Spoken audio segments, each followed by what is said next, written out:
Tapi apa yang tuan-tuan lihat baru-baru ini, himpunan rakyat pada 1 Ogos. Rakyat berhimpun kerana menentang kezaliman. Kerana undang-undang yang zalim, kita tak boleh tolak ansur. Kita tak boleh kompromi. Nabi tak mengaku umat sesiapa yang menyokong kezaliman. Bila Allah sebut dalam Quran, وَلَا تَرْكَنُوا إِلَى الَّذِينَ ظَلَمُوا فَتَمَسَّكُمُ النَّارِ, jangan kamu cenderung hati, seronok dalam hati bersama orang zalim. Seronok, gembira, tak boleh. Para ulama dalam mentafsirkan ayat ini menyebut, seronok sedang mana?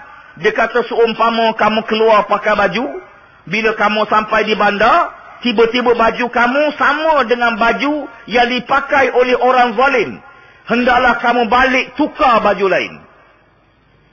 Kerana bimbang takut ada perasaan seronok gembira dalam hati itu.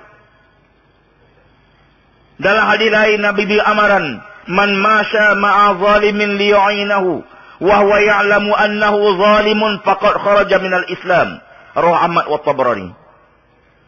Sesiapa yang keluar berjalan bersama-sama orang zalim untuk menyokong, menolong kezalimannya, dalam keadaan dia mengetahui orang itu melakukan kezaliman, sesungguhnya dia telah terkeluar daripada Islam. Hadis riwayat Imam Ahmad dan Tabrani. Saudara sekalian, undang-undang yang zalim mesti ditentang. Rakyat dah buat pelbagai cara. Kita dah hantar memorandum, dah ambil tanda tangan rakyat. Kita dah bantah dalam parlimen, dalam Dewan Negeri. Kita dah berlaku seminar. Kita pergi bincang, kita pergi runding. Semua jalan rakyat dah buat. Yang belum buat ialah turun ke jalan raya secara aman. Menyatakan bantahan rakyat. Undang-undang yang diasaskan kononnya untuk menyekat pengganas. Pengganas dah tak ada, komunis dah tak ada. Mulai tahun 60-an lagi kita dapati bagaimana akta yang zalim ini digunakan untuk mengekang kuasa pemerintahan. Menangkap para ulama yang menentang kerajaan. Kononnya di atas nama mencegah, menjamin keselamatan negara dan seumpamanya. Tuan-tuan sekalian, rakyat fikir tak ada jalan lain. Apa lagi yang tak buat? Semua saluran kita dah buat. Semua perundingan dah buat. Tanda tangan rakyat dah buat. Bantahan dah buat. Seminar dah buat. Simposium dah buat. Dalam parlimen dah bercakap. Dalam Dewan Negeri kita dah bercakap. Apa lagi nak buat? Akhirnya rakyat turun ke jalan berhimpun secara aman. Kita beritahu pihak polis, kita akan berhimpun di 3 lokasi. Untuk semayang Zuhur di Masjid Negara. Semayang di Masjid Jami' Masjid India. Kemudian berhimpun di Dataran Merdeka. Rakyat nak bergerak sampai Istana Negara.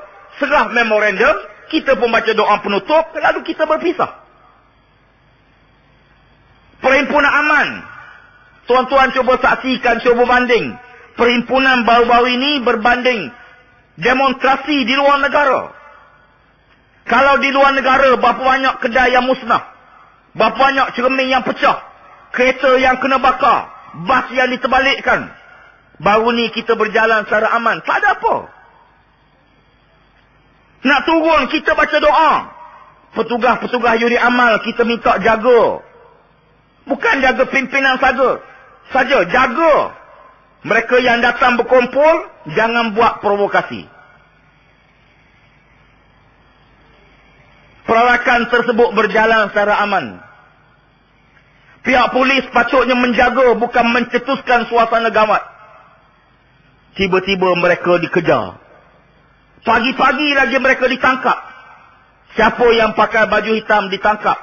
Digari, dipukul. Apa salah mereka? Salah kerana rakyat berhimpun. Rakyat berhimpun ini dijamin oleh Perlembagaan Malaysia.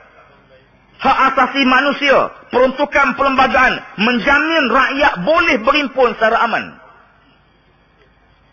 Kalau rakyat tak boleh berhimpun secara aman, tuan-tuan, kedui kahwin tu pergi sembuh gas punya tu. Pasal malam tu sembuh gas punya tu. Rakyat berkumpul. Oh, dia kata berkumpul ini mengganggu lalu lintas. Tuan-tuan sekalian, berpuluh jalan ditutup semata-mata nak meraihkan pelomba basikal. Kalau lomba basikal dia tua Langkawi, kita boleh tutup jalan. Perarakan Taipusam boleh tutup jalan. Perarakan sempena hari kebesaran agama-agama lain jom tutup jalan. Kita berharap Maulud Nabi tutup jalan. Sambutan Merdeka kita boleh tutup jalan.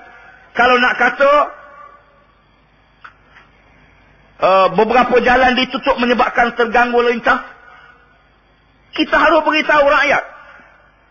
Pas kita hantar surat, GMI hantar surat resmi kepada pihak polis memaklumkan nak berkumpul di mana, jalan mana yang terlibat.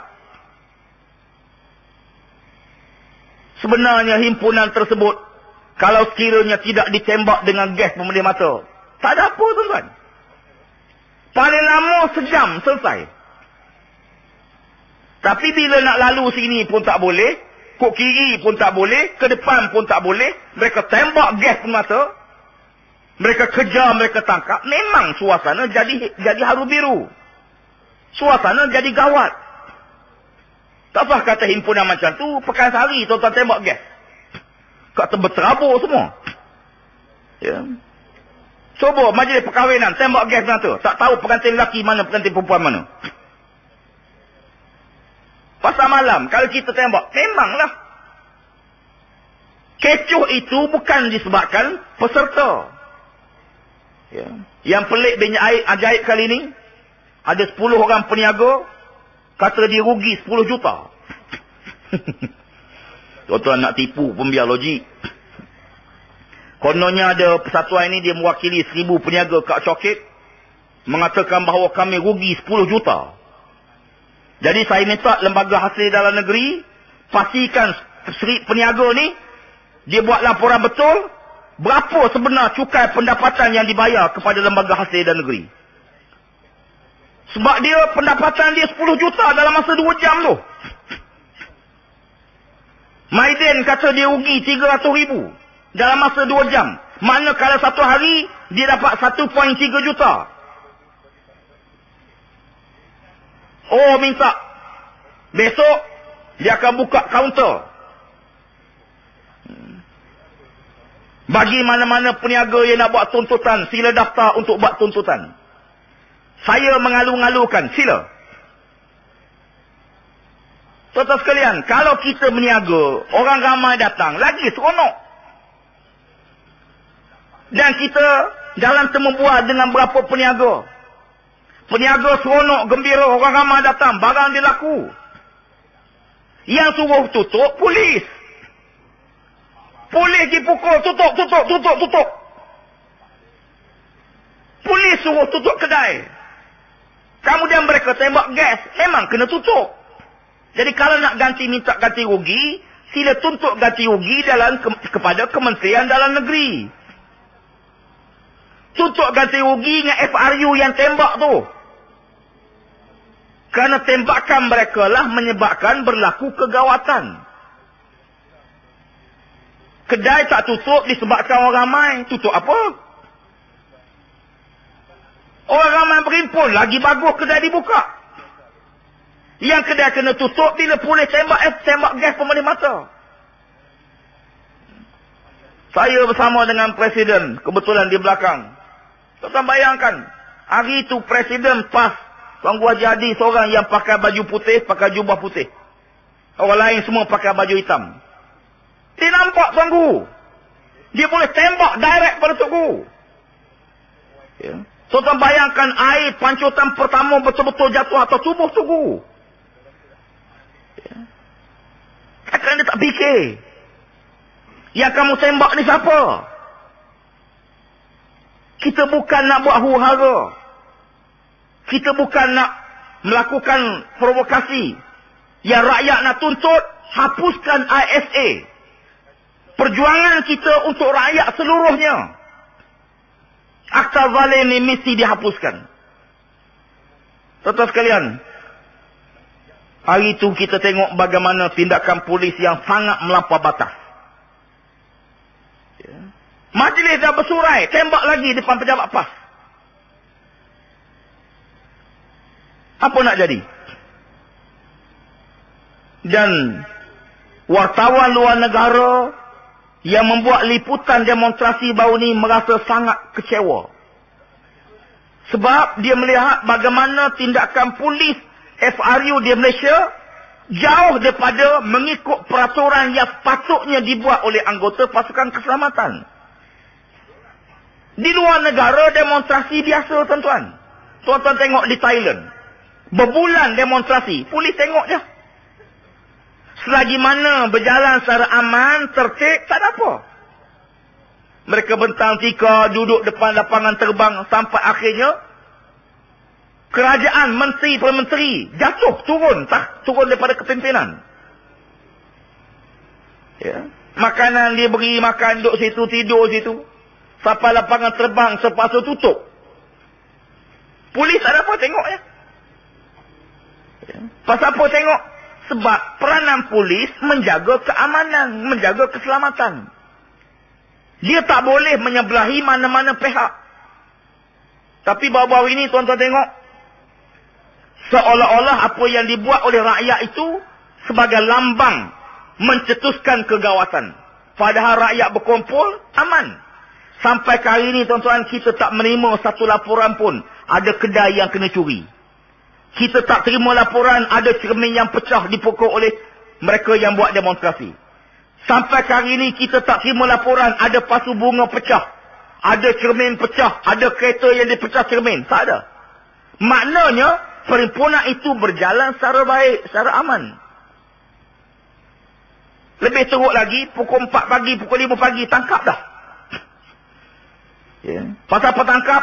Kamu dapati ada niat untuk pergi demonstrasi. Niat pun tahu.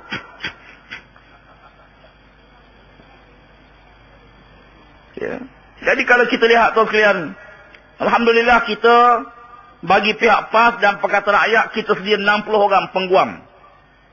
Kita menyediakan lebih kurang 60,000 dana untuk menjamin mana-mana orang yang kena tahan sebagai wang jaminan. Dan kita sediakan pengguam-pengguam setiap parti politik, sediakan pengguam untuk membela nasib mereka, insya-Allah. Ya. Kita lihat sebelum ini bagaimana kita berjaya dalam bantahan rakyat terhadap TPSMI. Tuan-tuan sekalian, kalau kita rakyat tak bantah bersungguh-sungguh, TPSMI tidak akan dibatalkan. Walaupun kerajaan tahu pengajian matematik sains ini merugikan bangsa, merugikan rakyat. Kita hantar memorandum, dia tak tahu. Akhir bila rakyat turun, barulah kerajaan beri perhatian. Sama dengan SA. Sekarang barulah dengar berita, kita akan semak balik. Kita akan teliti semula. Kita akan buang mana-mana yang tak perlu. Yang kita tuntut, akta ni perlu dimansuhkan. Bukan sekadar tukar nama. Bukan sekadar tukar bahagian-bahagian tertentu. Kalau sekadar tukar bahagian, kezaliman akan berterusan. Tuan bayangkan, akta ini telah ratusan orang ditahan tanpa bicara. Dan kita akan teruskan bantahan ini daripada masa ke semasa, insya-Allah. Tuan-tuan, siapa yang belum kena gas, try sekali. Memang bagus, tuan-tuan. Dia ni, kita ni bila kena gas, dia naik semangat sikit.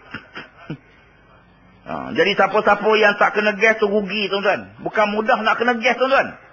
Cuba tuan-tuan pergi ke FRU, suruh dia turun tembak. Dia tak tembak, tuan-tuan. Nak merasa gas ni, elok juga sekali-sekala kita pergi. Rasa dia mani-mani masam gitu. InsyaAllah. Tuan-tuan sekalian. Jadi bagi kita bergerak kerana kita melihat kezaliman mesti ditentang. Dan insya-Allah apa yang kita buat diberi ganjaran oleh Allah Ta'ala. Sebab sebesar-besar jihad ialah bercakap benar di hadapan pemerintah yang zalim. Afdal jihad kalimatu haqqin inda sultanin jair. Kata Nabi, seafdal jihad kamu bercakap benar di hadapan pemerintah yang zalim. Dan kita menyatakan bantahan rakyat kepada kerajaan yang zalim. Akta ini mesti dipindah, mesti dihapuskan, mesti dimansuhkan. Saudara sekalian, mudah-mudahan Allah Subhanahu wa taala menjadi kebaikan bagi kita.